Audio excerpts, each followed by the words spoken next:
Yo, what's up guys, and welcome back to a new video. So today I'm going to be doing my first FIFA 21 video. To be honest, I've got nothing to upload on FIFA 20 anymore. I don't really play the game that much, just do SBCs and that sort of thing, so there's nothing to really upload. So I'm going to start FIFA 21 vids. So first of all, I'm going to start with Arsenal, the first team. This is the Premier League team that I support. It's the team that my dad supports and quite a lot of my family.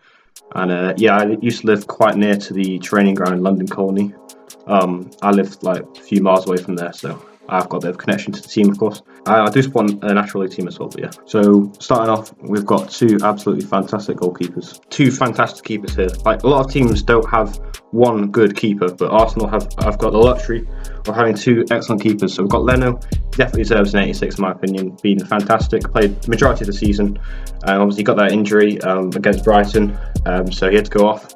And since then, Martinelli came in, he's been fantastic. He definitely deserves a big upgrade. Two really solid keepers, two of the best in the league in my opinion. So yeah. Moving on to defenders. Arsenal's defence, as you guys will well know, is not known for being particularly good, and it's not been great this season, I'll be honest. Bellerin, he's not had a great season. He's not been like terrible, but yeah, he does deserve a downgrade. I think 80 rated is a bit generous for him. And Cedric, he's only played a few games, to be fair, because he was injured. So I'm not going to touch his rating for him. Yeah. Moving on to the second page of defenders, we've got first up Ainsley Maitland-Niles, aka AMN. Fantastic player. Very young, of course, still. And he played a lot of games this season. Like, I think it was over 40 in total. So I feel like he deserves an upgrade. You know, he's putting in some decent performances. Nothing like too amazing, but he's definitely a solid player. So I'll give him +2. Moving on to the player who's really just not very good anymore, Kolasinac. You guys will have seen his terrible back pass to David Luiz. I don't even know what he was doing, but and as once now disgraced Claude from AFTV once said, "It's time to go!" Moving on to page 3, we've got Kieran Tierney. I don't know why I said it in that weird voice, but yeah, fantastic player. Obviously, he can play left centre back, left wing back, and I think he's going to do great things in the future. Future captain, in my opinion. Yeah. Obviously, Rob Holding, I'm not going to touch his rating. He's only played a few games. He was injured as well, and he's a solid player, but I don't think he's going to change his rating. Next up, we have onto the fourth page of defenders. A lot of defenders at Arsenal, you will notice that. Mustafi, he gets memed a lot, right? Because obviously the first half of the season he did not play well, but the second half, since Arteta came in, he's been fantastic. I'll be honest with you. Been in some great performances, and he deserves just a +1 upgrade because you've got to take into consideration the bad form as well. So yeah, and David Luiz, again, another player gets made fun of. I don't think he's necessarily that bad. You know, he is a little bit past it, but he is still like a solid player. And as you saw against Man City last week, he put in a great performance. And I think he's kind of more there just for experience because he's been in the Premier League for so long, and he can help the younger players up. Speaking of younger players, we have obviously a new signing from last season, but he was obviously on loan at St Etienne, where I've heard good things about Saliba basically. Just been given a number 4 shirt today, so that proves he's going to be probably first defender on the team sheet, I can imagine, if you get a number 4 shirt. Yeah, he had a good season for St Etienne, I've heard, so I feel like he will give him a nice upgrade. And a player's going to be getting a big downgrade is Socrates. The guy just hasn't played many games, to be fair, and injury, and then when he's played, he's not been fantastic, and I would not be surprised at all if he leaves this summer. Yeah. Moving on to midfielders. First up, we've got Joe Willock, another upcoming youngster at Arsenal. A lot of players you will notice are potential for the future. Yeah, he's been coming off the bench a lot, and he does well. I don't like him when he goes and plays in the false 9 position. I don't get why Arteta does that, but hey, it is what it is. But yeah, he's a solid player. If you play in the right position, he does a good job. Don't think he's quite done enough to get a goal yet, but hey, you never know. And Karen Chambers, he's been injured all season, so I'm not going to touch that rating. Next up, we've got Guendouzi.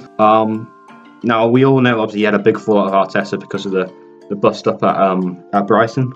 So yeah, I'm not going to touch his rating. I don't feel like he's done enough to get an upgrade, and I think he's another player who's going to be leaving in the summer. Torreira, I'm going to give him a -1 because he did start off the year with quite a high rating, and he's not been his best season. Like, he's not played terribly, like I say, but I don't feel like he deserves to keep that rating, to be honest. So yeah. Next up, we've got Xhaka.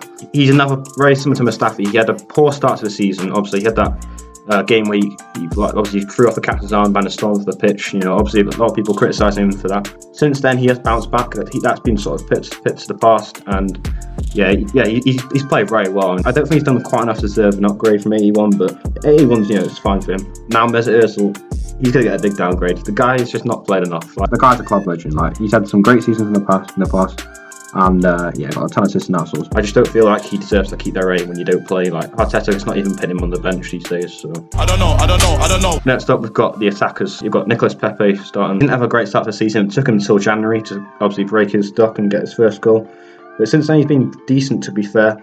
And I think next season he's gonna have a good breakthrough year. And yeah, I don't think he deserves to be downgraded or upgraded, so keep him at 83. Next up, we've got Mkhitaryan, who had a good season out on loan at Roma.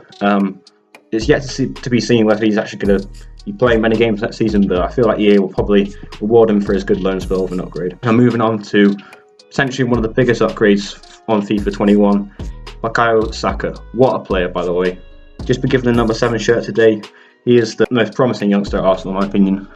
He can obviously play, he's a manager's dream. He can play left or right, defensively, in the attack, of course, and yes, and centrally as well. He's just a dream. So EA they're going to give him a big upgrade. I think he definitely deserves a gold. I don't know if they'll go much higher than that, but we'll see. And another player go from silver to gold is Gabriel Martinelli. Until he got injured back in June, he was really on good form, coming off the bench and that sort of stuff. And he scored some nice goals in the Europa League. Talking about players of the future, we've got Nelson and Nketiah. So Reece Nelson, I'm going to give him a +1. He scored the winner against Liverpool. He's not started too many games, obviously cup games and that sort of stuff he has been playing. And I feel like he deserves a +1. He's like similar to Joe Willock in the category that he's not quite getting into that goal category yet. And Nketiah, I feel like he had a good loan spot at Leeds, and he scored a few goals since he came back. So I feel like they're going to give him a gold. I don't know, they might give him a silver, we'll see. And then finally, finishing off, about a blood clot, Jan, and lack of blood clot is it, as troops would say. So I'm going to give Aubameyang a +1 and Lacazette a -1. Aubameyang, he's second or third highest in the league for goals scored. I don't think he's going to catch Vardy unless on the last day of the season he goes crazy against Watford. But yeah, I feel like he deserves a +1 definitely. That form deserves to be recognised. And Lacazette has not had a great year. I mean, he gets a lot of criticism, but I wouldn't give him a major downgrade. I think a -1's fair. So yeah, that's my Arsenal predictions. Let me know if you want me to see me do other teams, that sort of thing. And yeah, so let's go. Next time, goodbye.